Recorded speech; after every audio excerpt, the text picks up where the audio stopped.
ಸಿದ್ಧಾರೂಢರಿಗೆ ನತನಪ್ಪೆ ಸಿದ್ಧಾರೂಢರಿಗೆ ನತನಪ್ಪೆ ಬಾಳ ಬಲ ವೇದಾಂತಕ್ಕೆ ಸರಿ ಬಾಳ ಗರ್ಜನೆ ಕೇಳುವ ತನಕ ಬಾಳ ಕೂಗುತ್ತಲಿಪ್ಪವೇ ಶಾಸ್ತ್ರ ಎಂಬುವ ನರಿಗಳು ಬಾಳ ಶಕ್ತಿಯ ಸಿಂಹ ಗರ್ಜನೆ ಬಾಳ ಕೇಳಿದ ಬಳಿಕ ಕೂಗವು ಬಾಳ ಕೇಳಲು ಬೇಕು ವೇದಾಂತೆಂಬ ಶಾಸ್ತ್ರವನ್ನು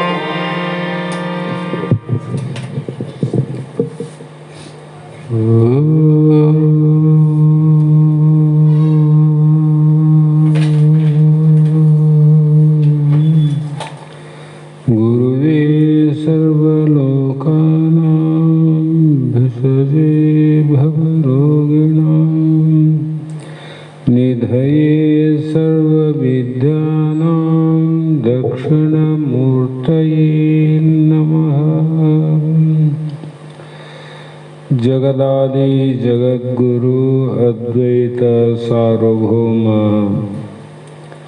ಭವರೋಗ ವೈದ್ಯ ಸದ್ಗುರು ಸಿದ್ಧಾರೂಢ ಮಹಾಸ್ವಾಮಿಗಳ ಶ್ರೀಪಾದ ಪದ್ಮಗಳಿಗೂ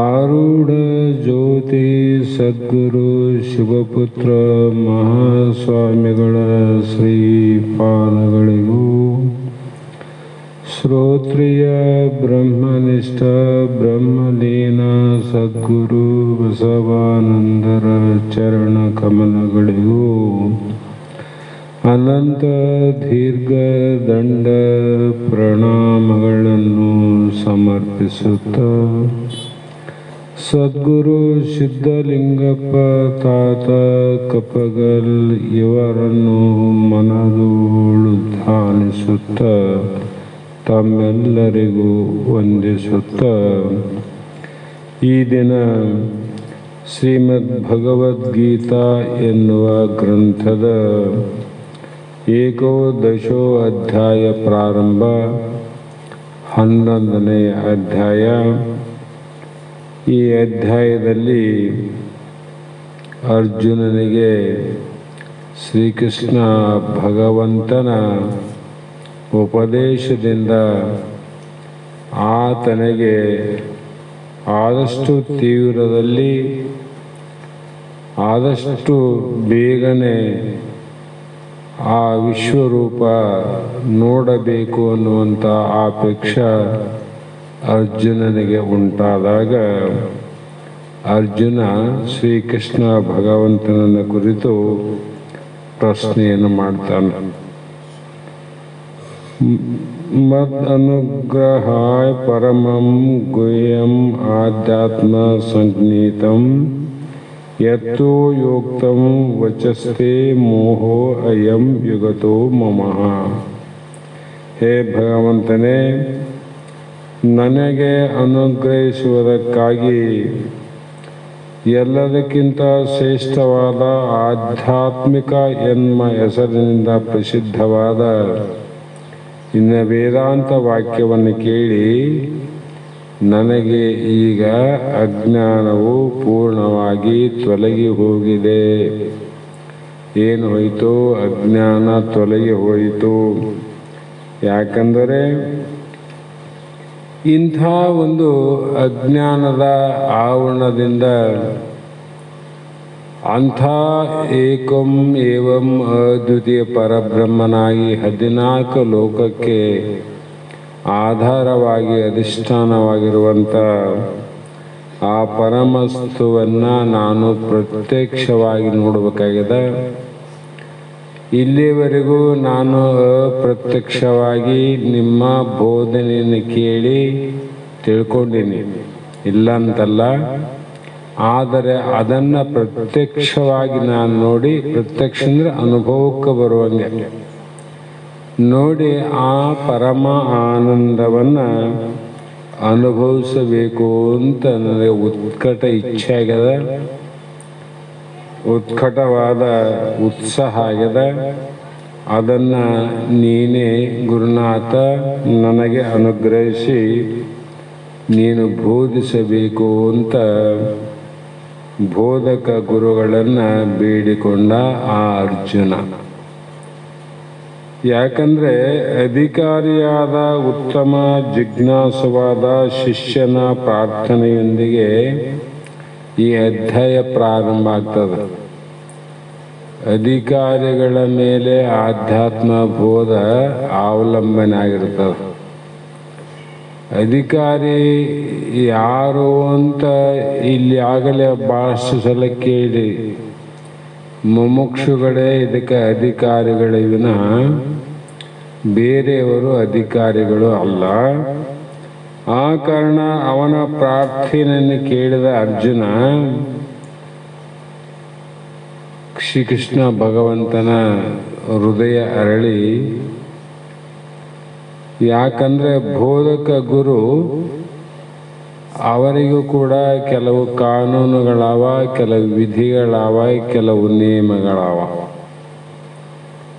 ಕೇಳಿದಾಗಲೇ ಹೇಳಬಾರದು ಅಂತ ಬೋಧಕ ಗುರುವಿಗೂ ಕಾನೂನದ, ಕೇಳಿದಾಗಲೇ ಹೇಳಬೇಕು ಅಂತ ಕಾನೂನುಗಳು ಉಂಟು. ಕೇಳಿದಾಗಲೇ ಯಾರಿಗೆ ಹೇಳಬಾರದು ಅಂದರೆ ಅನಧಿಕಾರಿಯಾದಂಥ ಶಿಷ್ಯನಿಗೆ ಕೇಳಿದಾಗಲೇ ಹೇಳಬಾರದು. ಅಧಿಕಾರಿಯಾಗಿರ್ತಕ್ಕಂಥ ಶಿಷ್ಯನಿಗೆ ಕೇಳಿದಾಗಲೇ ತಡ ಮಾಡಲಾರದೆ ಅವನಿಗೆ ಹೇಳಬೇಕು ಅಂತ ಯಾರ ಕಾನೂನು ಅಂದರೆ ಗುರುಗಳಿಗೆ ಕಾನೂನುಗಳವ. ಹಾಗಾಗಿ ಇಲ್ಲಿ ಅಜ್ಞಾನವನ್ನು ಅತ್ಯಂತ ನಿವೃತ್ತಿ ಮಾಡುವ ಆಧ್ಯಾತ್ಮಿಕ ಬೋಧೆಯಿಂದ ಅಧಿಕಾರಿಯಾದ ಶಿಷ್ಯನಿಗೆ ಪ್ರತ್ಯಗಾತ್ಮನನ್ನು ಅನಾದ ಕಾಲದಿಂದಲೂ ಆವರಿಸಿದ ಅಜ್ಞಾನವು, ಪ್ರತ್ಯಗಾತ್ಮ ಅಂತ ಅನ್ನಲ್ಲ ನಮ್ಮಲ್ಲಿ, ಈ ದೇಹದಲ್ಲಿ ಇಷ್ಟೇ ಅಲ್ಲ, ಅನಾದಿ ಕಾಲ ಯಾವಾಗಲೂ ನಾವೀವೆ ಅಂದರೆ ಅನಾದಿ ಕಾಲದವರಂತ. ಇಷ್ಟು ಅನಾದಿ ಕಾಲದವರಾಗಿದ್ದರೂ ಕೂಡ ನಮ್ಮ ಸ್ವರೂಪ ಸಾಕ್ಷಾತ್ಕಾರ ನಮಗೆ ಪ್ರತ್ಯಕ್ಷ ಅನುಭವ ಆಗಿಲ್ಲ ಅಂದರೆ ಅನಾದಿ ಕಾಲದಿಂದ ಮುಚ್ಚಿದ್ದು ಯಾವುದಾದ ಅಜ್ಞಾನ ಎಂಬ ಕತ್ತಲಾದ. ಆ ಕತ್ತಲೆ ಕಾರಣ ಅಲ್ಲ, ಅಂಥ ಕತ್ತಲೆ ಕೂಡ ಅಂಥ ಅಧಿಕಾರಿಯಾದ ಶಿಷ್ಯನಿಗೆ, ಅಂಥ ಅಧಿಕಾರಿಯಾದ ಬೋಧಕ ಗುರುವಿನ ಜ್ಞಾನವನ್ನು ಕೇಳಿದಾಗಲೇ ಆತನ ಅಂತಃಕರಣದಲ್ಲಿ ಆವರಿಸಿದ ಅಜ್ಞಾನವನ್ನುವುದೇ ಸೂರ್ಯನು ಬಂದ ಕೂಡಲೇ ಕತ್ತಲು ಹೇಗೆ ಹೋಗುತ್ತದೆಯೋ, ಯಾವ ಅಜ್ಞಾನದ ಪ್ರತಾಪದಿಂದ ದೃಶ್ಯ ಜಗತ್ತು ಸತ್ಯವೆಂತಲೂ ಎದುರಿಗೆ ತೋರುವ ಬಂಧುಗಳು ತನ್ನವರೆಂತಲೂ ದೇಹವೇ ತಾನೆಂತಲೂ ತಿಳಿದ ಶಿಷ್ಯನು ಅದರ ಫಲವಾಗಿಯೇ ದುಃಖವನ್ನು ಅನುಭವಿಸ್ತಾನೆ.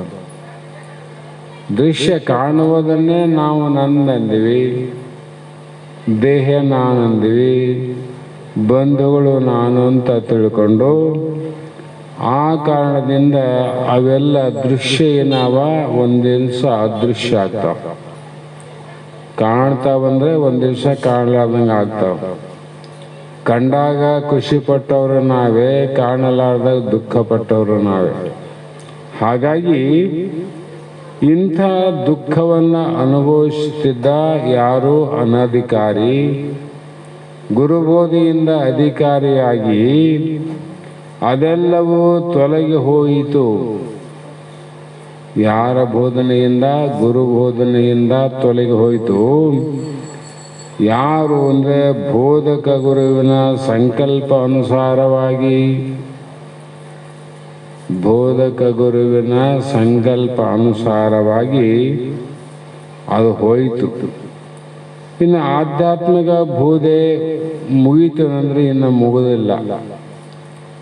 ಅಜ್ಞಾನ ಹೋಗ್ಯದ, ಆ ಜ್ಞಾನ ದೃಢ ಆಗಬೇಕಲ್ಲ. ಅದಕ್ಕಾಗಿ ಈ ಒಂದು 10 ಅಧ್ಯಾಯದಲ್ಲಿ ಕೃಷ್ಣ ಭಗವಂತ ಅರ್ಜುನನಿಗೆ ಬೋಧಿಸಿದಾಗ ಅಲ್ಲೇನಾಗ್ಯದ ಮೋಹ ಅಯಂ ಅಂದರೆ ಮೋಹ ನನ್ನಿಂದ ತೊಲಗ್ಯದ. ಹಾಗಾಗಿ ಮುಂದೆ 8 ಅಧ್ಯಾಯಗಳು ಉಳಿದಿದ್ದು, ಇನ್ನು 8 ಅವಲ್ಲ. ಅಷ್ಟು ಮಾತ್ರದಿಂದಲೇ ಬೋಧ್ಯನಾದ ಶಿಷ್ಯನ ಚಿತ್ತದ ಉಪರತಿ ಜ್ಞಾನ ಪ್ರಾಪ್ತಿ ಉಂಟಾಗಿ ಅದರ ಫಲವಾಗಿ ಮೋಹನಾಶವು ಸಂಭವಿಸಿತು. ಆದರೆ ಮೋಹ ಅತ್ಯಂತ ಅಭಾವ, ಅಲ್ಲಿರಲೇ ಇಲ್ಲ, ಇದ್ದಂತೆ ತೋರಿ ಪೀಡಿಸಿತು ಎಂಬ ಅನುಭವ ಉಂಟಾಯ್ತು ನೋಡ್ರಿ. ಅದಿಲ್ಲ, ಇದ್ದಂತೆ ತೋರಿ ಅದು ನಾಶ ಆಯ್ತಂತ ಉಂಟಾಯ್ತು. ಅಂದರೆ ನನ್ನ ಅಜ್ಞಾನವು ಪೂರ್ಣ ತೊಲಗಿ ಹೋಯಿತು. ಇದರ ವಾಕ್ಯದ್ವಾರ ಅರ್ಜುನನು ಯಾವ ರೋಗದಿಂದ ಬಳಲುತ್ತಿದ್ದ ಅಂದರೆ ಆತ ಭವರೋಗದಿಂದ ಬಳಲುತ್ತಿದ್ದ ಅಂತ ಅರ್ಥ ಆಯ್ತು. ಭವ ರೋಗದಿಂದ ಬಳಲುತ್ತಿದ್ದ. ಪ್ರಶ್ನೋತ್ತರಿಯ ಗ್ರಂಥದಲ್ಲಿ ಕೋ ದೀರ್ಘ ರೋಗ ಅಂದರೆ ಈ ಜಗತ್ತಿನಲ್ಲಿ ದೊಡ್ಡ ರೋಗ ಯಾವುದು ಅಂದರೆ ಭವಹೇವ ಸಾಧು ಅಂದರು. ಭವರೋಗವೇ ದೊಡ್ಡ ರೋಗ ಅಂತ ಅರ್ಥ ಆಯ್ತು. ಈ ರೋಗಕ್ಕೆ ಸಾಮಾನ್ಯ ರೋಗಕ್ಕೆ ವೈದ್ಯ ಬೇಕಂದ್ರೆ ಈ ರೋಗಕ್ಕೆ ವೈದ್ಯ ಬೇಕಿಲ್ಲೇನೋ? ಬೇಕು.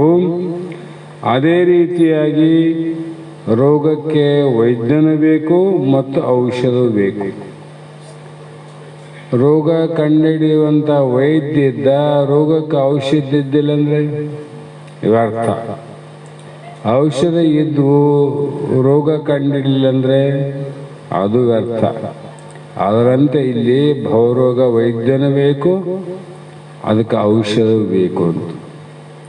ಹಾಗಾದರೆ ಈ ರೋಗಕ್ಕೆ ವೈದ್ಯ ಯಾರು ಅಂದರೆ ಈ ಗ್ರಂಥದಲ್ಲಿ ಅರ್ಜುನನ ಪಾಲಿಗೆ ನಿಮಿತ್ತವಾಗಿ ಶ್ರೀಕೃಷ್ಣ ಭಗವಂತನೇ ಭವರೋಗ ವೈದ್ಯ. ಇಲ್ಲಿ ಔಷಧ ಏನಪ್ಪ? ಶ್ರೀಗುರು ವಚನದಿಂದ ಅಧಿಕ ಸುಧೆ ಉಂಟೆ. ಆತನ ಅಮೃತದ ವಾಕ್ಯಗಳೇ ಇಲ್ಲಿ ಔಷಧ ಅಂತ ತಿಳ್ಕೋಬಹುದು. ಹಾಗಾಗಿ ಆತ್ಮಜ್ಞಾನವನ್ನು ಬೋಧಿಸುವಂಥ ಗುರುವಿನ ಸಾಮರ್ಥ್ಯ ಎಷ್ಟಾದಂತ ಇದರಿಂದ ಗೊತ್ತಾಗ್ತದೆ. ಅವನು ಭವರೋಗ ವೈದ್ಯನಾಗಿರಬೇಕು ಮತ್ತು ಆ ರೋಗಕ್ಕೆ ತನ್ನ ವಚನ ಅಮೃತವನ್ನು ಆತ ಧಾರೆ ಇರಬೇಕು, ಕುಡಿಸ್ಬೇಕು. ಹಾಗಾಗಿ ಇಲ್ಲಿ ಔಷಧ ಶ್ರೇಷ್ಠತ್ವವು ವ್ಯಾಧಿ ನಿವಾರಣೆಯನ್ನು ಅವಲಂಬಿಸಿಕೊಂಡಿದೆ. ಅಂದರೆ ವ್ಯಾಧಿ ನಿವಾರಣೆ ಆಗದಿದ್ದರೆ ಎಷ್ಟೇ ಬೆಲೆಯುಳ್ಳ ಔಷಧವಿದ್ದರೂ ಕೂಡ ಅದು ವ್ಯರ್ಥ. ರೋಗ ಆದ ಆ ರೋಗಕ್ಕೆ ಔಷಧ ತಗೊಳ್ಳೋ ಕಾರಣ ಏನಂದರೆ ಆ ರೋಗ ನಿವೃತ್ತಿಗಾಗಿ. ಔಷಧ ಏನು ಬಹಳ ಕಿಮ್ಮತ್ತಿನವ ಅವ, ಆದರೆ ರೋಗ ಹೋಗಲಿಲ್ಲ ಅಂದರೆ ಉಪಯೋಗ ಇಲ್ಲ. ಅದೇ ಪ್ರಕಾರವಾಗಿ ಇಲ್ಲಿ ಔಷಧ ಇದ್ದು ಕೂಡ ಅದನ್ನು ಸೇವಿಸದಿದ್ದರೆ ಅದು ನಿಷ್ಫಲ. ಹಾಗಾಗಿ ಈ ಭವರೋಗ ವೈದ್ಯನ ಔಷಧ ಏನಂದರೆ ರೋಗ ಬಹಳ ದೊಡ್ಡದಾದ. ಸಾವು ಮರಣ ಅನ್ನುವಂಥ ರೋಗ ಎಷ್ಟು ದೊಡ್ಡದು ಅಂದರೆ ಅತ್ಯಂತ ಪ್ರೀತಿಯ ಅತ್ಯಂತ ಮೋಹದ ಒಂದು ವಸ್ತು ನಮ್ಮಿಂದ ಅಗಲಿದೆ ಅಂತ ಸುದ್ದಿ ಕೇಳಿದ್ರೆ ಎಷ್ಟೋ ಮಂದಿ ಸತ್ತ ಸುದ್ದಿಯನ್ನು ಕೇಳಿ ಸತ್ತವರ. ಇದು ಸಣ್ಣದಂತಿರೋ ದೊಡ್ಡದಂತಿರೋ ಮರಣ ಅನ್ನುವಂಥ ಸಾವು ಅನ್ನುವಂಥ ಸುದ್ದಿಯನ್ನು ಕೇಳಿ ಸತ್ತವರ ಬಹಳ ದೊಡ್ಡ ರೋಗ ಅಂತ ಅರ್ಥ ಆಯ್ತು. ಆದರೆ ಶ್ರೀ ಗುರುವಿನ ಗೀತೆಯ ಅಮೃತದ ವಾಕ್ಯಗಳೇನವ, ಈ ಔಷಧ ದೊಡ್ಡ ರೋಗ ಆದರೂ ಕೂಡ ಸ್ವಲ್ಪ ಔಷಧವು ತಗೊಂಡು ಸಾಕು, ಇದು ರೋಗ ಹೋಗ್ತದೆ. ಸಣ್ಣ ರೋಗಕ್ಕೆ ಇಲ್ಲಿ ದೊಡ್ಡ ಔಷಧ ತಗೋಬೇಕು, ಹೊರಗೆ ಹೋತದಿಲ್ಲ ಅಂತಲ್ಲ, ಮರಳಿ ಮತ್ತೆ ಬರ್ತದೆ. ಆದ್ರೆ ಇಲ್ಲಿ ರೋಗ ಬಹಳ ದೊಡ್ಡದಾದ, ಆದ್ರೆ ಔಷಧ ಮಾತ್ರ ಸ್ವಲ್ಪ ಅದ. ಅದನ್ನು ಸ್ವೀಕಾರ ಮಾಡಿದ ಸಾಕು, ನಿನ್ನ ಭವರೋಗವೇ ನಿವೃತ್ತಿ ಆಗ್ತದೆ. ಅಂಥ ಮಹತ್ವ, ಅಂಥ ಸಾಮರ್ಥ್ಯವುಳ್ಳ ಶಕ್ತಿ ಎಲ್ಲಿ ಆದಂದ್ರೆ ಗುರುವಿನ ವಚನಾಮೃತದಲ್ಲಿ. ಹಾಗಾಗಿ ಇಲ್ಲಿ ಈ ಔಷಧವನ್ನು ಸ್ವಲ್ಪ ಸೇವಿಸಿದರೆ ದೊಡ್ಡ ರೋಗ ಹೋಗ್ತದಂದ್ರು, ಪೂರ್ತಿಯಾಗಿ ಸೇವಿಸಿದರೆ ಇಲ್ಲಿ ಅದ್ವಿತೀಯವಾದ ಔಷಧವೆಂಬ ಸ್ವಸ್ಥವಾಗುತ್ತದೆ. ಶ್ರೀಕೃಷ್ಣನು ಸಾಮಾನ್ಯ ಗುರುವಲ್ಲ, ಆತನಿಗೆ ಕೃಷ್ಣಂ ಒಂದೇ ಜಗದ್ಗುರು ಅಂತ ಕರೀತು ಜಗತ್ತು. ಹಾಗಾಗಿ ಅವನ ಬೋಧೆಯು ಸಾಮಾನ್ಯವಾದದ್ದಲ್ಲ. ಆತ್ಮ ಸ್ವರೂಪವನ್ನು ತಿಳಿಯದಂತೆ ಆವರಿಸಿರುವ ಅಜ್ಞಾನವನ್ನು ಬೋಧ ಸಮಕಾಲದಲ್ಲಿಯೇ ನಿವೃತ್ತಿ ಮಾಡುವ ಯೋಗ್ಯತೆಯುಳ್ಳ ಆಧ್ಯಾತ್ಮ ಬೋಧೆ. ಅದರಿಂದಲೇ ಅದನ್ನು ಕುರಿತು ಈ ಶ್ಲೋಕದಲ್ಲಿ ಪರಮಮ ಅಂದರೆ ಮಹಾಶ್ರೇಷ್ಠವಾದದ್ದು. ಇಲ್ಲಿ ಜ್ಞಾನದ ಉತ್ಕೃಷ್ಟತೆಯನ್ನು ಹೇಳ್ತಾರೆ ಅವರು. ಜ್ಞಾನದ ವಾಕ್ಯಗಳು, ವಚನಗಳು ಎಷ್ಟು ಶ್ರೇಷ್ಠ ಅಂದರೆ ಬಹಳ ಘನವಾದದ್ದು ಮತ್ತು ಅತ್ಯಂತ ರಹಸ್ಯವಾದದ್ದು. ಇದು ಕಣ್ಣಿಗೆ ಕಾಣೋದಲ್ಲ. ದಾದಾಪೀರ ಒಂದು ಪದ್ಯಾಡ ನೋಡ್ರಿ, ಬಲ್ಲವರು ಬಂದೀವ್ರಿ, ಔಷಧ ತಂದೀವ್ರಿ. ಬಲ್ಲಂತ ಗುರುವಿನ ಸಕೀಲ ತಿಳಿದು ಎಲ್ಲ ಲೋಕವ ಸಂಚಾರ ಮಾಡಿ ಬಲ್ಲವರು ಬಂದೀವ್ರಿ, ಗಿಡದ ಔಷಧ ತಂದೀವ್ರಿ. ಅರಿತು ಸೇವಿಸಿದೊಡೆ ನೀನಾದಿಪಾರು, ಸೇವಿಸದಿದ್ದರೆ ಸುಡುಗಾಡು ಸೇರು ಅಂದ್ರು. ಸುಡುಗಾಡು ಅಂದ್ರೆ ಏನು? ಮತ್ತೆ ಅಲ್ಲಿಗೆ ಹೋಗ್ಬೇಕಲ್ಲ, ಎಣ್ಣೆ ಎಲ್ಲಿ ಹೋಗ್ತಾವ, ಮತ್ತೆ ಸುಡುಗಾಡಿಗೆ ಹೋಗೋಣ. ಹಾಗಾಗಿ ಇದು ಅತಿ ಶ್ರೇಷ್ಠವಾದದ್ದು. ಕಾರಣ ಏನಂದ್ರೆ ಅಂಧಕಾರ ತೊಲಗಿ ಜ್ಞಾನ ಪ್ರಕಾಶವು ಆವಿರ್ಭಾವ ಆಗ್ತದಂತ. ಕತ್ತಲು ಹೋದ್ಮೇಲೆ ಏನಾಗ್ತದ್ರಿ ಅಂದ್ರೆ ಬೆಳಕೆ ಆಗ್ತದ. ಅಜ್ಞಾನ ನಾಶ ಆದ್ಮೇಲೆ ಏನದ? ಜ್ಞಾನದ ಪ್ರಕಾಶ ಆಗ್ತದ. ಪ್ರಪಂಚದಲ್ಲಿ ಅದಕ್ಕಾಗಿ ಅನೇಕ ವಿದ್ಯೆಗಳಂತೂ ಬರೆದರು. ಒಂದಲ್ಲ ಎರಡಲ್ಲ, ಅನೇಕ ವಿದ್ಯೆಗಳವ. ಅವೆಲ್ಲವೂ ಅವಿದ್ಯೆಯ ಒಂದು ಅಂಶವಾದ ಸ್ಥೂಲಾವಿದ್ಯೆ, ಮೂಲಾವಿದ್ಯೆ ಅಂತ ಎರಡವ. ಸ್ಥೂಲಾವಿದ್ಯೆ ಅಂದರೆ ಈ ಸ್ಥೂಲವಾದ ದೇಹಕ್ಕೆ ಬರುವಂಥ ಅನೇಕ ರೋಗಗಳಾವಲ್ಲ, ಆ ಅನೇಕ ರೋಗಗಳಿಗೆ ಅನೇಕ ಔಷಧಗಳಾವ. ಆದರೆ ಅವುಗಳಲ್ಲಿ ಮೂಲ ವಿದ್ಯೆಯನ್ನು ನಾಶ ಮಾಡುವ ಶಕ್ತಿ ಇರುವುದಿಲ್ಲ. ಮೂಲ ವಿದ್ಯೆಯನ್ನು ನಾಶ ಮಾಡುವ ತಾಕತ್ತು ಆ ವಿದ್ಯೆಗಳಿಲ್ಲ. ಅವು ಹೃದಯದ ಅಂಧಕಾರವನ್ನು ನಾಶ ಮಾಡುವ ಶಕ್ತಿಗಳು ಅವುಗಳಿಲ್ಲ. ಎಲ್ಲಿಯದ ಅಂಧಕಾರ? ಮನಸ್ಸಿನ ಒಳಗೆ ಅಂಧಕಾರ, ಕತ್ತಲು ಮುಚ್ಚದ. ಅಲ್ಲಿ ನಾವು ಮನೆಯೊಳಗೆ ಕತ್ತಲಾದ, ಹೊರಗೆ ದೀಪ ಹಚ್ಚಿದ್ರೆ ಮನೆ ಒಳಗಿನ ಕತ್ತಲು ಹೋಗ್ತದೇನು? ಕತ್ತಲು ಇಲ್ಲಿದ್ದಾಗ ದೀಪ ಎಲ್ಲಿ ಹಚ್ಚಬೇಕು?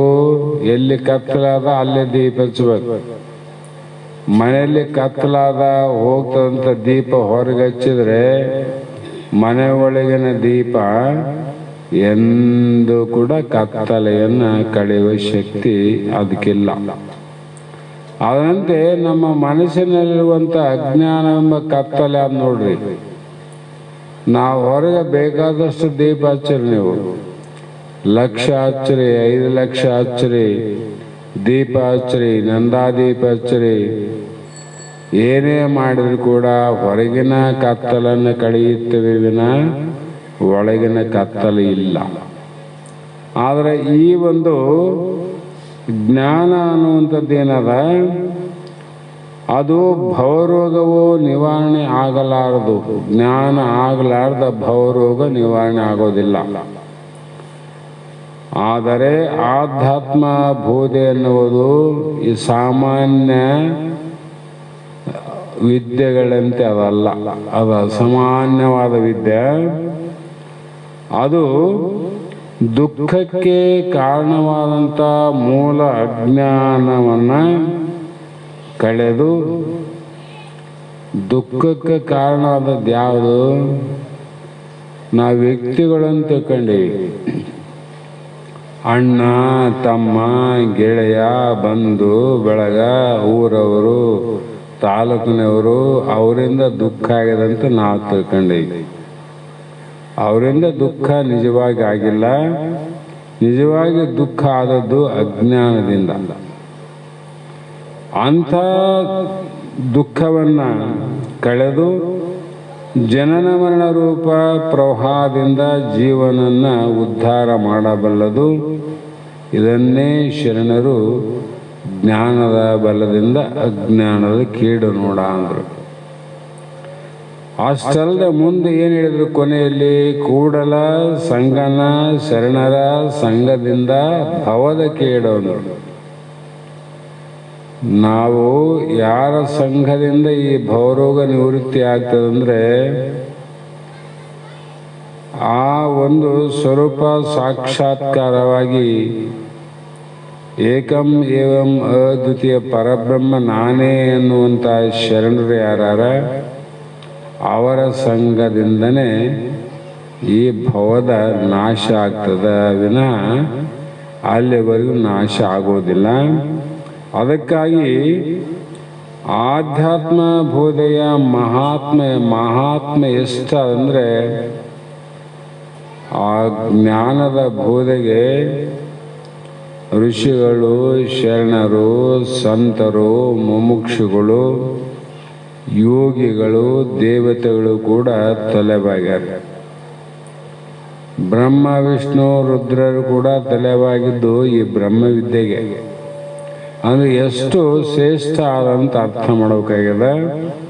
ಅದರಂತೆ ಇಲ್ಲಿ ಬೋಧ್ಯನಾದ ಶಿಷ್ಯನು ಸಹ ಅದನ್ನೇ ಕುರಿತು ಪರಮಮ ಗುಹ್ಯಂ ಅಂದರೆ ಮಹತ್ತರವಾದ ಬ್ರಹ್ಮವಿದ್ಯೆಯನ್ನು ಎಲ್ಲರಿಗೂ ಪ್ರಸಾದಿಸುವುದಲ್ಲ, ಇದು ಎಲ್ಲರಿಗೂ ಹೇಳೋದಲ್ಲ, ಅಧಿಕಾರಿಗಳಿಗೆ ಮಾತ್ರ ಪ್ರಸಾದ ಆಗ್ತದೆ, ಉಳಿದವರಿಗೆ ಇದು ಪ್ರಸಾದ ಆಗೋದಿಲ್ಲ.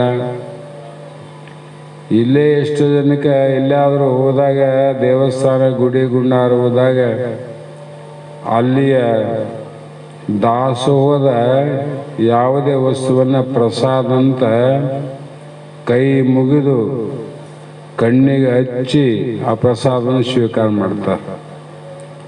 ಕೆಲವು ಅದೇ ಪ್ರಸಾದವನ್ನು ತ್ಯಾಗ ಮಾಡಿ ಹೋಟೆಲ್ಗೆ ಕಾನೋಳಿಗೆ ಹೋಗಿ ನಾಷ್ಟ ಮಾಡಿ ಊಟ ಮಾಡಿ ಬರ್ತಾರೆ. ಯಾಕಂದರೆ ಅವರಿಗೆ ಪ್ರಸಾದ ಅಂತ ಕಂಡಿರಂಗಿಲ್ಲ, ಅವ್ರಿಗೆ ಪ್ರಸಾದ ಆಗಬೇಕಲ್ಲ.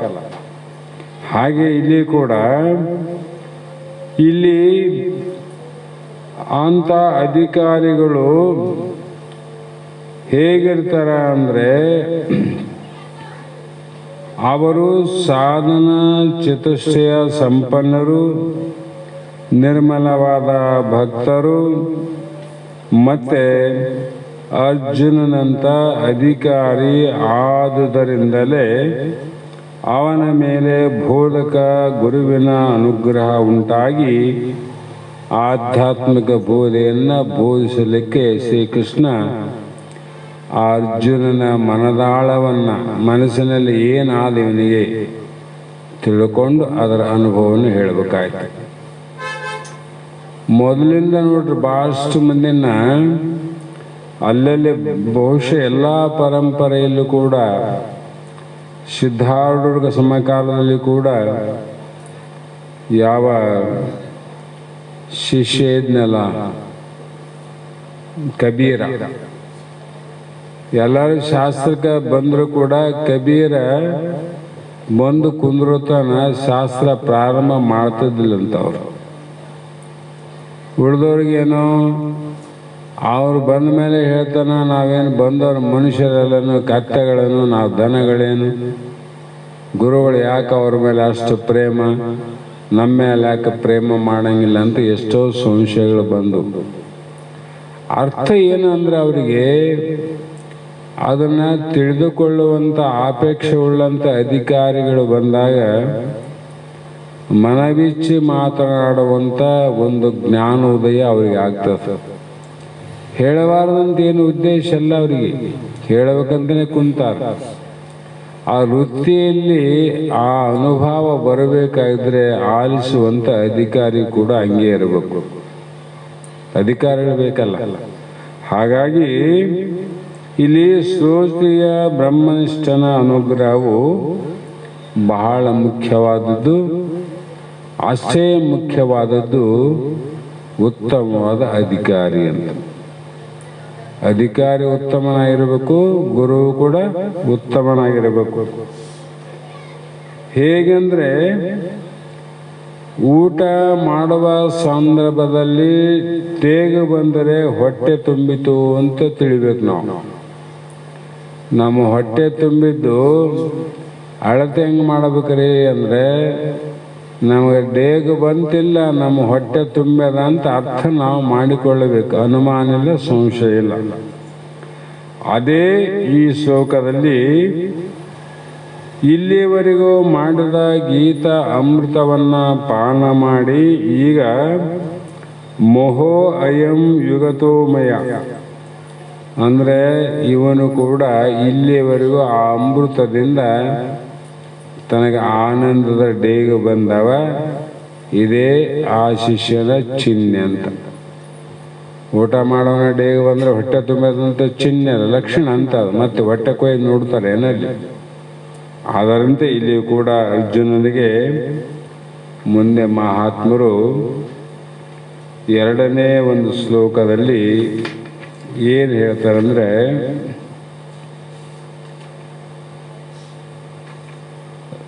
ಭವಾಪಯೌ ಹಿ ಭೂತಾನಾಂ ಶ್ರುತೌ ವಿಸ್ತರಶ ಮಯಾ ತ್ವತ್ ಕಮಲ ಪ್ರತ್ಯಕ್ಷ ಮಹಾತ್ಮ್ಯಾಂ ಅಪಿ ಚ ಅವ್ಯಯಂ ಅಂದರೆ, ಹೇ ಕಮಲ ನೇತ್ರವುಳ್ಳಂಥ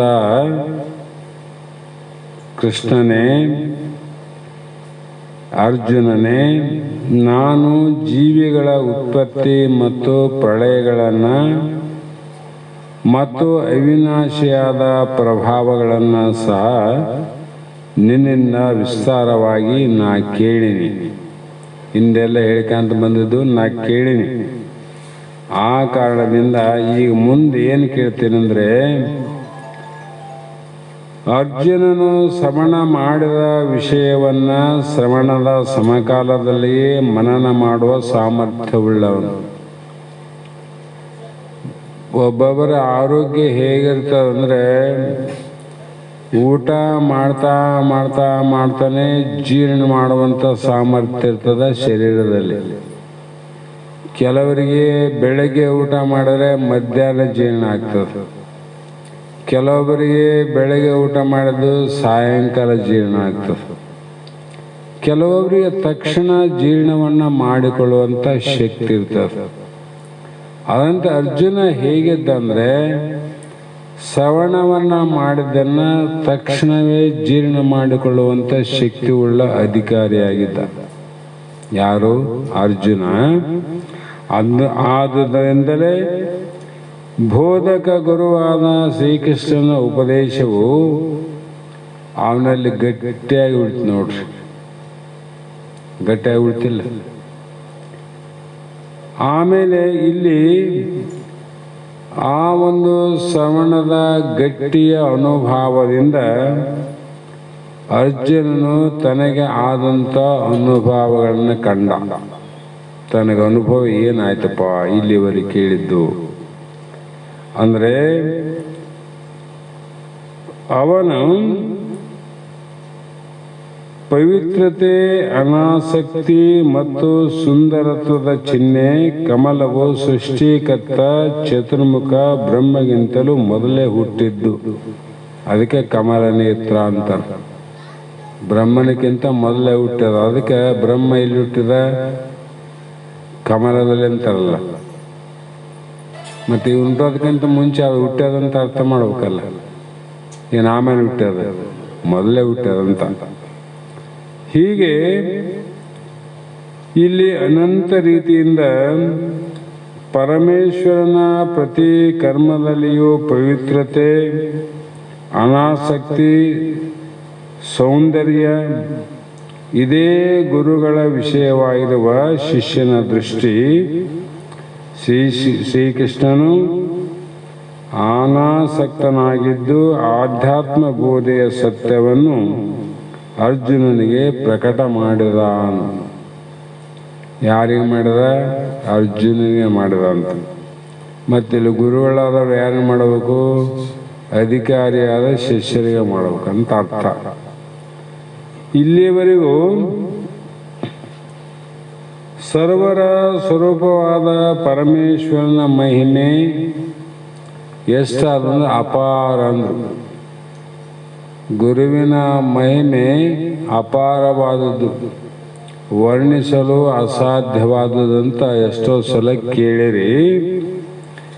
ಕಾರಣ ಅಪಾರ ಅಂತ ಯಾಕೆ ಹೇಳ್ಬೇಕಂದ್ರೆ ಅದಕ್ಕೆ ಇಷ್ಟೇ ಅಂತ ಹೇಳಲಿಕ್ಕೆ ಇನ್ನೂ ಮುಗುದಿಲ್ಲ. ಅದಕ್ಕೆ ಸಾಕ್ಷಾತ್ ಸರಸ್ವತಿ ದೇವಿನೇ ಭೂಮಿಯನ್ನೇ ಹಾಳೆಯನ್ನಾಗಿ ಮಾಡಿ, ಸಮುದ್ರವನ್ನೇ ಮಸಿಯನ್ನಾಗಿ ಮಾಡಿ, ಮರಗಿಡಗಳನ್ನೇ ಲಕ್ಕಣಿಕೆಯನ್ನು ಮಾಡಿ, ಸಾಕ್ಷಾತ್ ಸರಸ್ವತಿ ದೇವಿಯೇ ಇವನು ಮಹಿಮೆ ಎಷ್ಟು ಇರುವುದಂತ ಬರಿತಾ ಹೋದ್ರೆ ಅದು ಮುಗಿಲಿಲ್ಲ ಅಂತ ಅಂದಾಗ ನಮಗೂ ನಿಮಗೂ ಮುಗಿಲಿಕ್ಕೆ ಅಸಾಧ್ಯ ಅದ. ಆದ ಕಾರಣ ಅದು ದೇಶಕ್ಕೂ ಕಾಲಕ್ಕೂ ವಸ್ತುವಿಗೂ ಕೊಟ್ಟು ಬಿದ್ದಿದ್ದಲ್ಲ. ಹಿಂದಿನ ದೇಶ ಹಿಂದಿನ ಕಾಲ ಅಂತಿಲ್ಲ, ಈಗಿನ ದೇಶ ಈಗಿನ ಕಾಲ, ಮುಂದಿನ ದೇಶ ಮುಂದಿನ ಕಾಲ ಅಂತಿಲ್ಲ, ಕಾಲಾತೀತವಾದುದು. ಹಾಗೆ ಪರಮೇಶ್ವರನನ್ನು ಅಂತ್ಯವುಳ್ಳವನೆಂದು ತಿಳಿದವನ ಕಣ್ಣುಗಳು ಇನ್ನೂ ಪೂರ್ಣವಾಗಿ ಅವನ ಕಣ್ಣು ತೆರೆದಲ್ಲ ಅಂತ ಅರ್ಥ ಮಾಡಬೇಕು.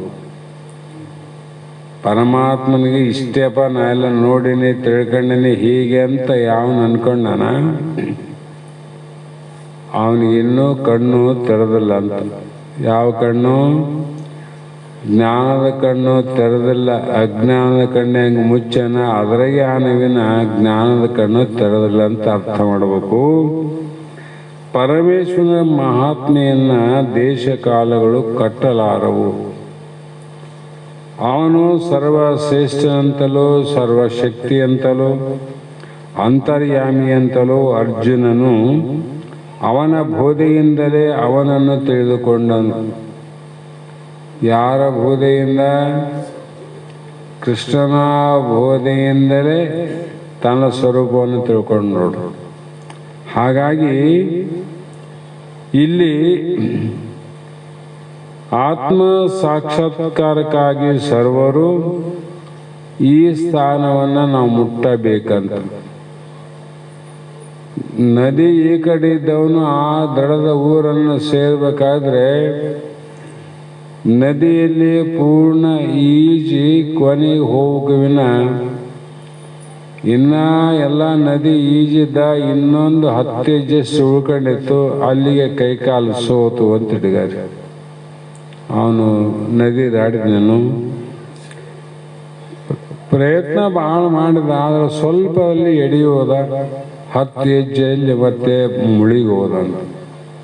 ಅದರಂತೆ ಇಲ್ಲಿಯೂ ಕೂಡ ನಾವೇನು ಮಾಡಬೇಕು ಅಂತ ವಿಚಾರ ಮಾಡಿದ್ರೆ, ನಾವು ಆತ್ಮ ಸಾಕ್ಷಾತ್ಕಾರಕ್ಕಾಗಿ ಈ ಕೊನೆ ಕ್ಷಣದವರೆಗೂ ನಾವು ಪ್ರಯತ್ನ ಮಾಡ್ಬೇಕಂತ ಹೇಳಿದೆ. ಕೊನೆ ಕ್ಷಣವರೆಗೂ. ಮೋಹ ಏನಾಗ್ತದಂದ್ರೆ ನಾಶ ಆದಾಗಲೇ ಪರಮೇಶ್ವರನು ತನಗಿಂತ ಬೇರೆ ಇಲ್ಲ ಎಂದಲೂ ತಾನೇ ಪರಮಾತ್ಮನೆಂತಲೂ ಅಪರೋಕ್ಷ ಜ್ಞಾನ ಆಗ್ತದೆ. ಆವಾಗ ಅಪರೋಕ್ಷ ಜ್ಞಾನ ಆಗ್ತದೆ ನೋಡ್ರಿ. ಎಲ್ಲ ಶಾಸ್ತ್ರ ಕೇಳಿದ ಮೇಲೆ ಈಗಂತೂ ಅರ್ಥಜ್ಞಾನ ಅಂತ ಎಲ್ಲರಿಗೂ ಆಗ್ಯದಲ್ಲಪ್ಪ. ನಾವೆಲ್ಲರೂ ಬ್ರಹ್ಮ ಸ್ವರೂಪ, ಆತ್ಮ ಸ್ವರೂಪ, ದೇಹ ನಂದಲ್ಲ, ನಾನಲ್ಲ, ದೇಹಕ್ಕೆ ಜನನ ಮರಣಗಳಾವ, ಇದು ಪ್ರಾಣಕ್ಕೆ ಶಿವತೃಷಗಳಾವ, ಮನಸ್ಸಿಗೆ ಸುಖ ದುಃಖ ಆದವಿನ ಆತ್ಮನಾದ ನನಗೆ ಯಾವ ಸಂಬಂಧ ಇಲ್ಲ ಅಂತ ಆಗದೆ.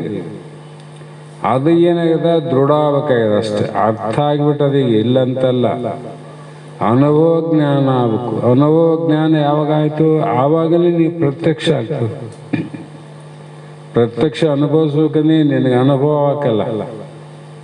ಹಾಗೆಯೇ ಮುಂದಿನ ಶ್ಲೋಕದಲ್ಲಿ ಕೂಡ ಮಹಾತ್ಮರು ಏವಂ ಏತತ್ ಯಥಾ ಅಥತ್ವಂ ಆತ್ಮಾನಂ ಪರಮೇಶ್ವರ ದೃಷ್ಟಂ ಇಚ್ಛಾಮಿ ತೇ ರೂಪಂ ಐಶ್ವರ್ಯಂ ಪುರುಷೋತ್ತಮ. ಹೇ ಪರಮೇಶ್ವರ, ನಿನ್ನ ವಿಚಾರಗಳನ್ನು ಯಾವ ರೀತಿಯಲ್ಲಿ ಹೇಳಿರುವೆಯೋ ಅದು ಹಾಗೆಯೇ ಇದೆ ಅಂದ. ನೀನು ಯಾವ ರೀತಿ ಹೇಳಿದ್ದೆ ಅದೇ ಪ್ರಕಾರ ಅದದು, ಅದ್ರಲ್ಲಿ ಏನು ವ್ಯತ್ಯಾಸ ಇಲ್ಲ. ಯಾವ ರೀತಿ ಹೇಳಿದೆ ನೀನು? ಸರ್ವ ಅತಿಶಯ ಮಹತ್ವಾತ್ ಪರಂ ಸರ್ವ ವ್ಯಾವೃತಿ ಹೇತುತ್ವ ಈಶ್ವರ ಪರಮಶ್ಯನ ಮಿಶ್ರಶ ಪರಮೇಶ್ವರ. ಅಂದ್ರೆ ಪರಮ ಮಹತ್ವವು ಸರ್ವ ವ್ಯಾಪಕತ್ವಕ್ಕೆ ಹೇತು ಆದವನೇ ಪರಮೇಶ್ವರನು. ಆಲದ ಮರ ಅಗಲ ಆಗ ಕಾರಣ ಏನು, ಬೀಜ ಅಲ್ಲ, ಮರಕ್ಕೂ ನೀನೇ ಕಾರಣ, ಆ ಮರ ಇಷ್ಟು ಅಗಲ ಆಗಕ್ಕೂ ನೀನೇ ಕಾರಣ. ಅದರಂತೆ ಇಲ್ಲಿ ಕೂಡ ನೀನು ಪುರುಷೋತ್ತಮ ಅಂದ್ರೆ ಪೂರ್ಣಂ ಅನೇನ ಸರ್ವಮಿತಿ ಪುರುಷ. ಎಲ್ಲೆಲ್ಲಿ ಹೋದಾಗ ಪೂರ್ಣನಾದವನು ಏನು ಕಾಣ್ತೀವಿ ಅದೇ ಪುರುಷ ನೋಡ್ರಿ. ಎಲ್ಲೆಲ್ಲಿ ನೋಡಿದ್ರೆ ಪೂರ್ಣ ಇರ್ಬೇಕಂತ. ನಿನ್ನಲ್ಲಿ ಪೂರ್ಣ ಇರ್ಬೇಕು, ಅನ್ಯರಲ್ಲಿ ಪೂರ್ಣ ಇರಬೇಕು. ಈ ಸರ್ವ ಪ್ರಾಣಿಗಳಲ್ಲಿ ಪೂರ್ಣವಾಗಿರ್ತಕ್ಕಂಥದ್ದು ಯಾವುದದ, ಅದು ಅಧಿಷ್ಠಾನವಾದ ಆತ್ಮ. ದೇಹಗಳು ಬೇರೆ ಬೇರೆ ಅವ ನೋಡ್ರಿ. ಇಲ್ಲೇ ಒಂದು 20 ಮಂದಿ ಕುಂತ್ರೆ 20 ದೇಹಗಳು ಬೇರೆ ಅವ. 20 ದೇಹಗಳು ಬೇರೆ ಆದ್ರೂ ಕೂಡ ಪರಮಾತ್ಮ ಬೇರೆ ಬೇರೆ ಅನೇನು ಇಲ್ಲಲ್ಲ. ಹಾಗಾಗಿ ಇಲ್ಲಿ ಸರ್ವವು ತಾನೇ ತಾನಾದವನು. ಮತ್ತೆ ಎಲ್ಲೆಲ್ಲಿ ನೋಡು ನೀನೇ ದೇವಂದ್ರೆ ನಿನ್ನಲ್ಲಿ ಇದ್ದ ದೇವನೇ ಅವರೆಲ್ಲಾನ, ಅವರಲ್ಲಿದ್ದ ದೇವ ನಮ್ಮಲ್ಲಾನ ಅಂದಾಗ ನೀನೇ ನಾನು, ನಾನೇ ನೀನಂತ ಅರ್ಥ ಆಯ್ತಲ್ಲ. ಹೀಗೆ ಮುಮುಕ್ಷುಗಳಿಗೆಲ್ಲ ತಮ್ಮ ಬೋಧಕ ಗುರುಗಳಲ್ಲಿ ಅದೇ ಭಾವನೆ ಇದ್ದರೆ ಅರ್ಜುನನಿಗಾದ ಆತ್ಮ ಜ್ಞಾನವೆಂಬ ಪ್ರತ್ಯಕ್ಷ ಫಲ ಉಂಟಾಗುತ್ತದೆ ಎಂಬುದನ್ನು ಮರೆಯಬಾರದು.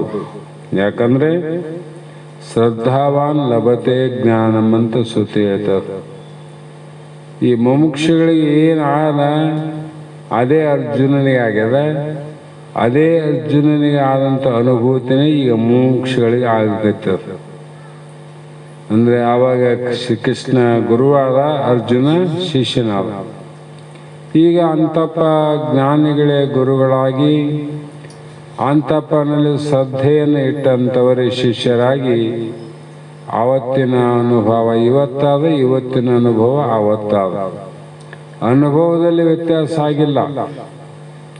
ಗುರು ಶಿಷ್ಯರಲ್ಲಿ ಅದು ಏನಲ್ಲಿ ವ್ಯಕ್ತ ರೂಪ ಬೇರೆ ಬೇರೆ ಆಗ್ಬೋದು. ಅರ್ಜುನ ಹೇಳಿದ ಗುರು ಕೃಷ್ಣ ಅಂತಾನೆ ಹೇಳ್ಬೇಕಾಗಿದೆ. ಕೃಷ್ಣನಲ್ಲಿ ಕೇಳಿದವನು ಅರ್ಜುನನಂತ ಹೇಳ್ಬೇಕಾಗಿದೆ. ಹೌದು, ಅವು ಬೇರೆ ಬೇರೆ. ಬಸವಾನಂದ ಹೇಳಿದ್ದೇನದ ಅದನ್ನ ಹೇಳ್ಯಾರ. ಅದನ್ನು ನೀವು ಕೇಳಿವಿ. ದೇಹ ಬೇರೆ ಆಯಿತು. ಅಲ್ಲಿ ಭಗವಂತ ಬೋಧ ಮಾಡಿದ, ಇಲ್ಲಿ ಬಸವಾನಂದ ಬೋಧ ಮಾಡಿದ. ಅಲ್ಲಿ ಅರ್ಜುನ ಕೇಳಿದ, ಇಲ್ಲಿ ನೀವು ಕೇಳಿವಿ. ಆದರೆ ಕೃಷ್ಣ ಅರ್ಜುನಿಗೆ ಹೇಳಿದ್ದು ಅದೇ ಅಲ್ಲ, ನೀನೇ ಭಗವಂತ ಇದ್ದೆ. ಈಗ ಬಸವಾನಂದರು ಕೂಡ ಹೇಳಿದ್ದೆ ಅದೇ ಅಲ್ಲ, ನೀನೇ ಬ್ರಹ್ಮನಿದ್ದೆ. ಹಾಗಾಗಿ ಈ ಬ್ರಹ್ಮಜ್ಞಾನ ಬೋಧೆ ಏನದ ಯಾವ ಕಾಲಕ್ಕೆ ಸೀಮಿತವಾದದ್ದಲ್ಲ. ಆ ಕಾಲದಲ್ಲಿ ಆ ಯುಗದಲ್ಲಿ ಇದ್ದಿದ್ದೆ ಈ ಕಾಲ ಈ ಯುಗದಲ್ಲಿ ಆದ. ಅದಕ್ಕೆ ದೇಶ ಕಾಲ ವಸ್ತು ಪರಿಚ್ಛಿನ್ನ ಅಂತ ಹೊಡೆದಾಕಿದ್ರು ಮಹಾತ್ಮರು. ಇಲ್ಲಿ ಗುರುಶಾಸ್ತ್ರ ಆದಿಗಳಲ್ಲಿ ಹೆಂಗಿರಬೇಕು ಅಂದರೆ, ಶ್ರದ್ಧೆಯುಳ್ಳವನಿಗೆ ಜ್ಞಾನವು ಲಭಿಸುತ್ತದೆ. ಶ್ರದ್ಧೆ ಎಂಬ ಕೀಲು ಮುರಿಯುತ್ತಲೇ ಸದ್ಭಾವ ಎಂಬ ರಥವು ಬಿದ್ದು ಹೋಗುತ್ತದೆ. ಶ್ರದ್ಧೆ ಇದ್ದಾಗ ರಥ, ಶ್ರದ್ಧೆ ಅನ್ನೋದು ಹೋಯ್ತಿಲ್ಲ, ಅಲ್ಲಿ ಏನಾಗ್ತದ, ಸದ್ಭಾವ ಎಂಬ ರಥ ಹೋಯ್ತಂತ. ಇಲ್ಲೇನಾಗ್ತದ, ಭಗವಂತನ ಅಮರವಾಣಿಯನ್ನೇ ಕೇಳಿ ವೇದಗಳಲ್ಲಿ ರಚನೆ ಆದವು. ಪರಮಾತ್ಮ ವೇದಗಳು ಹೇಗೆ ನುಡಿದ ಅಂದರೆ ಅಶರೀರವಾಣಿ ಅಂತಾರ, ಶರೀರದಿಂದ ನುಡಿದದ್ದಲ್ಲ. ಅಂಥ ಅಪೌರುಷವಾಣಿಯದ ಇಲ್ಲಿ ಬಂದವ ಅಂತ ವಿಚಾರ ಮಾಡಿದರೆ, ಆ ಅಮರವಾಣಿ, ಅಮರ ಅಂದ್ರೇನು, ಅದು ಮರಣರಹಿತವಾದದ್ದು ಅಮರ, ಯಾವಾಗಲಿರೋದು ಅಮರ. ಅದನ್ನು ಅಮರವಾಣಿ ಅಂತ ತಿಳ್ಕೊಂಡು ಋಷಿಗಳು ಸ್ಮೃತಿ ಎನಿಸಿ, ಶ್ರುತಿಯನ್ನೇ ಶ್ರುತಿ ಎನಿಸಿ, ಸ್ಮೃತಿ ಎನಿಸಿ ಅವರು ಗ್ರಂಥ ರಚನೆ ಮಾಡಿದ್ರಲ್ಲ. ಆ ಭಾವ ಹೆಂಗಿರ್ಬೇಕು, ಭಗವಂತನ ವಾಣಿ ಅಂತ ಸ್ವೀಕಾರ ಮಾಡಿದರು. ಭಗವಂತ ನುಡಿದು ಕಾಣದೇ ಇದ್ರೂ ಕೂಡ ಅದು ಭಗವಂತನ ವಾಣಿ ಅಂತ ಒಪ್ಪಿರು ಋಷಿಗಳು. ಈಗ ಪ್ರತ್ಯಕ್ಷ ಅಂತ ಮಹಾತ್ಮರು ಗುರುಗಳು ಹೇಳುವಂಥ ವಾಣಿ ಕೂಡ ಅಮರವಾಣಿ ಅಂತ. ಸಾಧ್ಯ ಬರದೇ ಇದ್ರೆ ನಿನ್ನ ಸದ್ಭಾವ ನಾಶ ಆಗಿ ಹೋಗ್ತದೆ ನೋಡ್ರಿ. ಅದೇ ವಾಣಿ ಹೇಳಕತ್ತರಲ್ಲಿ, ಆ ನುಡಿದವನು ನೋಡದೇ ಇದ್ದರೂ ನುಡಿದ ವಾಕ್ಯಗಳ ಅನುಭವದಿಂದ ಅಮರವಾಣಿ ಅಂದ್ರು. ಇಷ್ಟೆಲ್ಲ ಕೇಳಿ ಇದು ಗುರುವಾಣಿ ಅಂತ ನಮ್ಗೆ ಶ್ರದ್ಧೆ ಬರಲ್ಲ ಅಂದರೆ ಸದ್ಭಾವ ನಷ್ಟ ಆಗ್ತದೆ. ಯಾವಾಗ ಸದ್ಭಾವ ನಷ್ಟ ಆಗ್ತಿಲ್ಲ, ದುರ್ಭಾವಗಳ ಪ್ರವೇಶ ಆಗ್ತದೆ. ಈ ಮನೇಲಿ ಯಾರಿದ್ರಿ, ಮೊದಲು ಬ್ರಾಹ್ಮಣಿದ್ರು, ಆ ಬ್ರಾಹ್ಮಣರ ಆಚಾರ ವಿಚಾರ ಶ್ರದ್ಧಾ ಕರ್ಮಗಳ ಭಿನ್ನ. ಈಗ ಬೇರೆ ಯಾರೋ ಬಂದರು, ಇವರ ಆಚಾರ ವಿಚಾರ ಶ್ರದ್ಧಾ ಕರ್ಮಗಳೇ ಬೇರೆ, ಅದು ಇಲ್ಲ. ಆ ಮನೆಗೆ ಮೊದಲು ಯಾಕೆ ಅಂದರೆ, ಮೊದಲು ಇದ್ದವ್ರ ಆಚಾರ ಹಂಗಿತ್ತು ಮನೆ. ಈಗ ದುರಾಚಾರದ ಮಂದಿ ಬಂದಾರ, ದುರಾಚಾರದ ಕಾರಣ ಇಡ್ತೇವ. ಸದ್ಭಾವ ಹೋಯ್ತಿಲ್ಲ, ದುರ್ಭಾವ ಬರ್ತದೆ. ಮತ್ತೆ ದುರ್ಜನರ ಸಂಘ ಪ್ರಾಪ್ತಿಯಾಗಿ ಮತ್ತೆ ಮೊದಲು ಹೆಂಗಿದ್ದಿ ಅದರಂಗ ನೀನು ಆತಿದ್ದಿ. ಆ ಕಾರಣದಿಂದ ಸದ್ಗುರುವಿನ ಮುಖದಿಂದ ಬಂದ ಮಹಾವಾಕ್ಯಗಳನ್ನು ಕೇಳಿದರೆ, ಅರ್ಥ ಮಾಡಿಕೊಂಡರೆ, ಅನುಭವಿಸಿದರೆ ವಿಶ್ವರೂಪದ ಯಥಾರ್ಥ ದರ್ಶನವು ಆಗಬಲ್ಲದು. ಯಾವಾಗ ಆಗ್ತದೆ ಅರ್ಜುನ ಅಂದರೆ, ಇಷ್ಟೆಲ್ಲ ಮಾಡಿದಾಗ ನೀನೇನು ಯಥಾರ್ಥ ನಾನು ಸ್ವಂತ ಅನುಭವಿಸ್ಬೇಕೀಗ, ಪ್ರತ್ಯಕ್ಷ ಕಾಣಬೇಕಂದಲ್ಲ, ಅದು ನಿನಗೆ ಆಗ್ತದೆ. ಆ ಕಾರಣದಿಂದ ಪವಿತ್ರ ಹೃದಯದಿಂದ ಪ್ರಕಟವಾದ ವಾಣಿಯು ಪರಮೇಶ್ವರನ ವಾಣಿಯೇ. ಪವಿತ್ರ ಹೃದಯದಿಂದ ಬರಬೇಕು.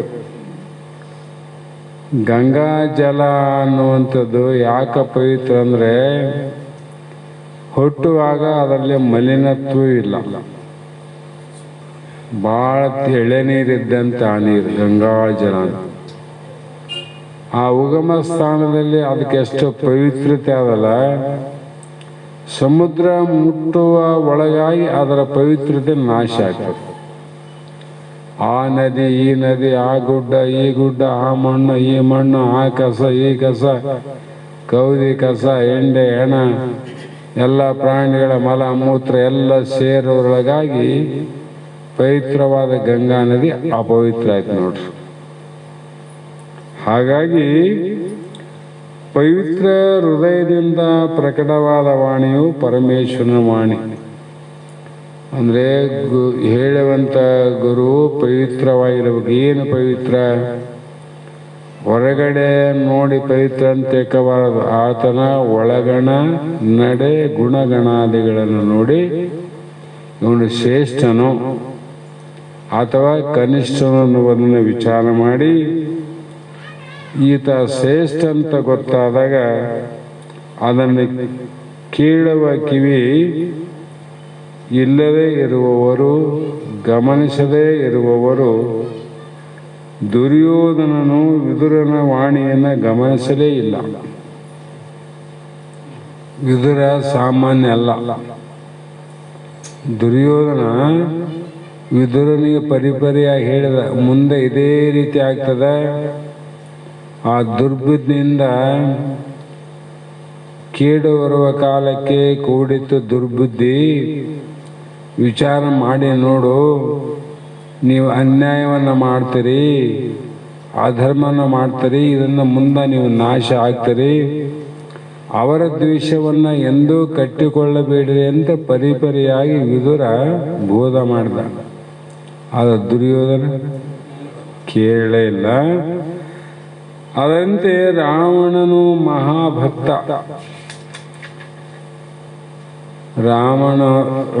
ರಾವಣನು ಮಹಾಭಕ್ತ. ಆದರೆ ವಿಭೀಷಣನ ಮಾತನ್ನು ಕೇಳಿಲ್ಲ. ರಾಮಭಕ್ತ ಇಲ್ಲಂತ ಯಾವಾಗ ಹೇಳ್ದ? ಯಾವಾಗ ರಾಮನ ಹೆಂಡತಿ ಸೀತಾದೇವಿಯನ್ನ ಕದಿಬೇಕು, ಕದ್ದು ತರಬೇಕು ಅನ್ನುವ ವಿಚಾರ ಬಂದಾಗ ಯಾವ ಕುಂಭಕರ್ಣಗೆ ಕೇಳಿದ, ರಾವಣ ನೋಡು ನನಗೇನಾದರೂ ಸಲಹೆಯನ್ನು ನೀ ಕೊಡು ಅಂತ ಕೇಳಿದಾಗ ಕುಂಭಕರ್ಣ ಇದ್ದ, ಅದೇನು ದೊಡ್ಡ ವಿಷಯ ಅದ, ರಾಮನ ವೇಷವನ್ನು ತಾಳಿ ಹೋಗಿ ಶೇಷನ ಒತ್ತುಕಂಬ ಅಂತ. ಅದೇ ಮಾತನ್ನ ವಿಭೀಷಣ ಕೇಳಿದ. ವಿಭೀಷಣ ಹೇಳಿದ, ನೀನು ಸುಟ್ಟು ಭಸ್ಮಾತಿದ್ದಿ, ಲಂಕಕ್ಕೆ ಬೆಂಕಿ ಹತ್ತದ, ಆ ಕಾರ್ಯಕ್ಕೆ ನೀನು ಕೈ ಹಾಕಬೇಡಂತ ವಿಭೀಷಣ ಹೇಳಿದ ತಮ್ಮನೇ. ಅದು ವಿಭೀಷಣನ ಮಾತು ರಾವಣನಿಗೆ ಬೆಂಕಿ ಹತ್ತಂಗಾಯ್ತು ನೋಡ್ರಿ. ಅದೇ ಯಾವ ಕುಂಭಕರ್ಣನ ಮಾತು ಅಮೃತ ಆಯ್ತು ಅವನಿಗೆ. ಯಾರ ಮಾತು ಕೇಳಬಾರ್ದಾಗಿತ್ತು, ಕೇಳಿದ ಮೇಲೆ ಏನಾಯ್ತು ಅಂದ್ರೆ ಅದೇ ಗತಿ ಆಯ್ತಂತ. ಅದೇ ಪ್ರಕಾರವಾಗಿ ಶ್ರೋತೆಯ ಬ್ರಹ್ಮನಿಷ್ಠ ಸದ್ಗುರವಾಣಿಯು ಪರಮಾತ್ಮನ ವಾಣಿಯವು. ಯಾರ ಮಾತಿವು? ವೇದವಾಕ್ಯ ಅಂದ್ರೆ ಯಾರು? ವೇದವ ಹಿರಿದಂದ ವಾದವ ಮಾಡಬೇಡಿರಿ, ಅನುಭವಿಯ ಮಾತೇ ವೇದ ಸರ್ವಜ್ಞಂದ. ಹಾಗಾಗಿ ಇಂಥ ವಾಣಿಗಳನ್ನು ಕೇಳಿದರೆ ಮಾತ್ರ ಸಾಲದು, ಬರೀ ಕೇಳಿದರೆ ಮುಗಿಲಿಲ್ಲ. ತಿಳಿದು ಆಚರಣೆಯಲ್ಲಿಟ್ಟುಕೊಂಡು ಮುಕ್ತಿಯನ್ನು ಸಂಪಾದಿಸಬೇಕು. ಕಠಿಣ ಇಲ್ಲ ಇದು ಕೇಳುವಂಥ ಉತ್ಕಟ ಇಚ್ಛೆ ಇದ್ದವ್ರಿಗೆ ಸರಳನೇ ಆದ, ಕೇಳಲಾರ್ದವರಿಗೆ ಕಠಿಣ. ಅದಕ್ಕೆ ಮಹಾತ್ಮರು ಹೇಳೋರಲ್ಲ, ಇದು ಹೆಂಗಾಗ್ತದ ಕೇಳೋದ್ರಿಂದ ಅಂದರೆ ಕಠಿಣ ಆದರೂ ಕೂಡ ಕೀಟ ಭೃಂಗನ್ಯಾಯ ಇದಂತೆ. ಕೀಟ ಭೃಂಗ ಆಗ್ಲಿಕ್ಕೆ ಸಾಧ್ಯ ಅದೇನು?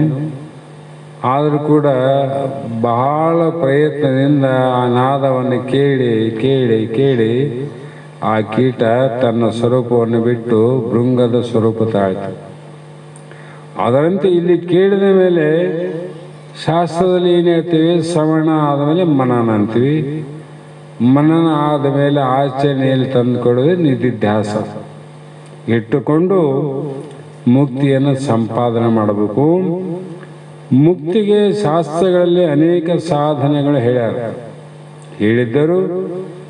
ಸದ್ಗುರುವಿನ ಮುಖದಿಂದ ಶಾಸ್ತ್ರವಾಣಿಯನ್ನು ಶ್ರವಣ ಮಾಡುವುದು ಸರ್ವಶ್ರೇಷ್ಠ ಸಾಧನ. ಅನೇಕ ಸಾಧನೆಗಳಾವ. ಶ್ರೇಷ್ಠವಾದ ಸಾಧನೆ ಯಾವುದು ಅಂದರೆ ಸದ್ಗುರುವಿನ. ಅದಕ್ಕೆ ಇಲ್ಲಿ ಶ್ರೀ ಗುರು ವಚನೋಪದೇಶವನ್ನು ಆಲಿಸಿದಾಗಲೇ ನರರಿಗೆ ಮುಕ್ತಿ ಅಂದ್ರೆ ನೋಡ್ರಿ. ಹಾಗೆ ಅರ್ಜುನನಿಗೆ ತನ್ನ ಗುರುವಾದ ಶ್ರೀಕೃಷ್ಣನ ವಾಣಿಯಲ್ಲಿ ವಿಶ್ವಾಸವಿತ್ತು. ಆದ್ದರಿಂದಲೇ ಅವನು ಹೃತ್ಪೂರ್ವಕವಾಗಿ, ಹೇ ಪರಮಾತ್ಮನೇ, ನಿಮ್ಮ ಸ್ವರೂಪವನ್ನು ಕುರಿತು ನೀವು ಹೇಳುವುದೆಲ್ಲ ಸತ್ಯ ಎಂಬುದೇ ನನ್ನ ದೃಢವಾದ ನಂಬಿಕೆ ನೋಡ್ರಿ. ನನಗೆ ಅನುಮಾನ ಇಲ್ಲಪ್ಪ ಕೃಷ್ಣ ಭಗವಂತ, ನೀನು ಹೇಳಿದ್ದಿ ಎಲ್ಲದರಲ್ಲಿಯೂ ಸತ್ಯ ಅಂತ ನನಗೆ ವಿಶ್ವಾಸ ಆದಂತ ಅಲ್ಲಿ ಹೇಳ್ತಾ ಬಂದರು. ಅತಿ ವಿನಯದಿಂದಲೂ ಜಿಜ್ಞಾಸ ಬುದ್ಧಿಯಿಂದಲೂ ಅರ್ಜುನನು ಪರಮೇಶ್ವರನ ಐಶ್ವರ್ಯಮಯವಾದ ವಿಶ್ವರೂಪವನ್ನು ಪ್ರತ್ಯಕ್ಷವಾಗಿ ನೋಡುವ ಇಚ್ಛೆಯನ್ನು ಪ್ರಕಟ ಮಾಡಿದಾಗ, ಐಶ್ವರ್ಯಮಯ ರೂಪ ಅಂದ್ರೆ ಏನು ಅಂದರೆ ಅಸೀಮ ಶಕ್ತಿಯುಳ್ಳ ಅನಂತ ಜ್ಞಾನ ನಿಧಿಯಾದ ಪೂರ್ಣ ಬಲವುಳ್ಳ ವೀರ್ಯ, ಶೌರ್ಯ ಮೊದಲಾದ ಷಡ್ಗುಣ ಐಶ್ವರ್ಯ ಸಂಪನ್ನನಾದ ಅಮಿತ ಪ್ರಭಾವದಿಂದ ಕೂಡಿದ ವಿರಾಟ ಸ್ವರೂಪನೇ ನಮ್ಮೆಲ್ಲ ಸ್ವರೂಪ. ಅಲ್ಲಿ ಅಷ್ಟು ಶಕ್ತಿಗಳಾವ. ಹೀಗೆ ಸಾವಧಾನವಾಗಿ ಮುಂದೆ ನಾ ಹೇಳದನ್ನು ಕೇಳು. ಹೇ ಪುರುಷೋತ್ತಮ, ನನಗೆ ನಿನ್ನ ಉಪದೇಶದಿಂದ ನನಗೆ ಸಮಾಧಾನ ಆಗಿದೆ. ಇಲ್ಲಿವರೆಗೂ ನನ್ನನ್ನು ಆವರಿಸಿದ್ದ ಮಾಯೆ ಅಜ್ಞಾನದು ತೊಲಗಿ ಹೋಗ್ಯದ. ನನ್ನ ಬುದ್ಧಿ ತತ್ವದಲ್ಲಿ ನಂಬಿಕೆ ಉಳ್ಳದ್ದಾಗ್ಯದ. ಯಾವನ ಆದಿ ಸಂಕಲ್ಪದಿಂದ ಈ ಜಗತ್ತು ನಿರ್ಮಿತವಾಗಿ ಯಾವ ಸಮಯದಲ್ಲಿ ಲಯವನ್ನು ಹೊಂದುತ್ತಿರುವುದು ಅದೇ ನಾನೊಂದು ಈಗ ನಾ ಹೇಳ್ತೀನಿ. ಅಂದರೆ ವೇದಾಂತ ಶಾಸ್ತ್ರವು ಹೇಳುವಂತೆ ನೀನು ಜಗತ್ತಿಗೆ ಹೇಗಿದ್ದೆ ಅಂದರೆ ಅಭಿನ್ನ ನಿಮಿತ್ತೋಪಾದನ ಕಾರಣನೆಂದು. ನೀನು ಕಾರ್ಯದಲ್ಲಿ ಕೂಡದೆ ಕಾರಣವಾಗಿದ್ದಿ. ಹಾಗಾಗಿ ಈ ಜಗತ್ತಿನ ಕಾರ್ಯ ಉತ್ಪತ್ತಿ ಸ್ಥಿತಿ ಲಯ ಅದಲ್ಲ, ಅದಕ್ಕೆ ನೀನು ಕಾರಣ. ಆದರೂ ಕೂಡ ಕಾಣಲಾರ್ದ ಕಾರಣ ಆಗಿದ್ದಿ. ಕಂಡ್ರೆ ನೀನು ಜಗತ್ತು ನಾಶ ಆದಂಗೆ ನೀನು ನಾಶ ಆಗ್ತಿದ್ದಿ ಕಂಡ್ರೆ. ಅದಕ್ಕಾಗಿ ಕಾಣಲಾದ ಅನಿಮಿತ್ತ, ಅಭಿನ್ನ ನಿಮಿತ್ತ, ಬೇರೆಯಾಗಿ. ಅಭಿನ್ನ ಅಂದರೆ ಬೇರೆಯಾಗಿ. ಹೀಗೆ ದೇವತೆಗಳ ಸಂಕಷ್ಟವನ್ನು ಕಳೆಯುವುದಕ್ಕಾಗಿಯೂ, ಋಷಿಗಳಿಗೆ ದರ್ಶನ ಕೊಡುವುದಕ್ಕಾಗಿಯೂ, ಜಿಜ್ಞಾಸುಗಳಿಗೆ ಆತ್ಮಬುದ್ಧಿ ಲಾಭವನ್ನು ಉಂಟು ಮಾಡುವುದಕ್ಕಾಗಿಯೂ ಅವತರಿಸಿ ಬಂದಂಥ ಪೂರ್ಣ ಪುರುಷೋತ್ತಮನೇ ನೀನಿದ್ದಿ. ನಿನ್ನ ವಿಶ್ವರೂಪದ ವರ್ಣನೆಯನ್ನು ನಾನು ನಿನ್ನ ಮುಖದಿಂದಲೇ ಅನೇಕ ಬಾರಿ ಕೇಳಿನಿ. ಅದನ್ನೇ ಈಗ ಕಣ್ಣಿನಿಂದ ಪ್ರತ್ಯಕ್ಷ ನೋಡಬೇಕಂತ ಆಸೆ ಆಗ್ಯದ. ನನ್ನ ಕೋರಿಕೆಯನ್ನು ಪೂರ್ಣ ಮಾಡಲು ನೀನೇ ಸಮರ್ಥ ಶ್ರೀಕೃಷ್ಣ, ನನಗೆ ತೋರಿಸುವೆಯಾ ಅಂತ ಈ 2 ಶ್ಲೋಕದ ಸಾರಾಂಶವನ್ನು ಇಲ್ಲಿ ಹೇಳ್ತಾ ಬಂದರು. ನಾಳೆ ದಿನ ಮುಂದಿನ ಶ್ಲೋಕವನ್ನು ಆಧಾರವಾಗಿಟ್ಟುಕೊಂಡು ವಿಚಾರ ಮಾಡೋಣ ಅನ್ನುವಂಥ ಮಾತನ್ನು ಹೇಳ್ತಾ ಇವತ್ತಿನ ಶಾಸ್ತ್ರದ ವಾಕ್ಪುಷ್ಪಗಳನ್ನು ಗುರುಪಾದಕ್ಕೆ ಸಮರ್ಪಿಸಿ ನಾವು ನೀವು ಧನ್ಯರಾಗೋಣ ಅನ್ನುವಂಥ ಮಾತನ್ನು ಹೇಳ್ತಾ ಮಂಗಲವನ್ನು ಹೇಳ್ರಿ. ಆರುತಿ ಬೆಳಗುವೆನೋ ನಾನೊಂದು, ಆರುತಿ ಬೆಳಗುವೆನೋ, ಆರುತಿ ಬೆಳಗುವೆನೋ ನಾನೊಂದು, ಆರುತಿ ಬೆಳಗುವೆನೋ. ಜ್ಞಾನ ಬೆಳಕು ನೀಡುವ ಗುರವಿಗೆ ಆರುತಿ ಬೆಳಗುವೆನೋ.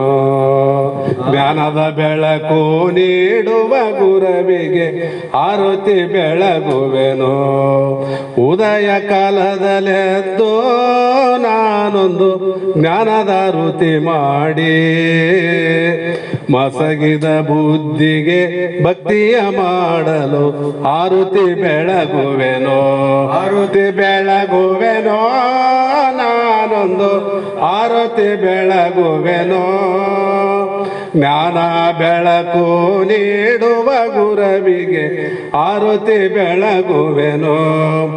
ಆರುತಿ ಬೆಳಗುವೆನೋ ಗುರುವರ ಆರುತಿ ಬೆಳಗುವೆನೋ. ನಾನೇ ನೀನು ನಾನೇ ನಿನಗೊಂದು ಆರುತಿ ಬೆಳಗುವೆನೋ. ನಾನೇ ನಿನಗೊಂದು ಆರುತಿ ಬೆಳಗುವೆನೋ. ನಾನೇ ನೀನು ನಾನೇ ನಿನಗೊಂದು ಆರುತಿ ಬೆಳಗುವೆನೋ. ನಾನೇ ನೀನು ನಾನು ಆರುತಿ ಬೆಳಗುವೆನು. ಅನಂತ ಕಾಲದಲ್ಲಿ ಗುರುವರ ಅನಂತ ರೂಪದಲ್ಲಿ. ಅನಂತ ಕಾಲದಲ್ಲಿ ಗುರುವರ ಅನಂತ ರೂಪದಲ್ಲಿ.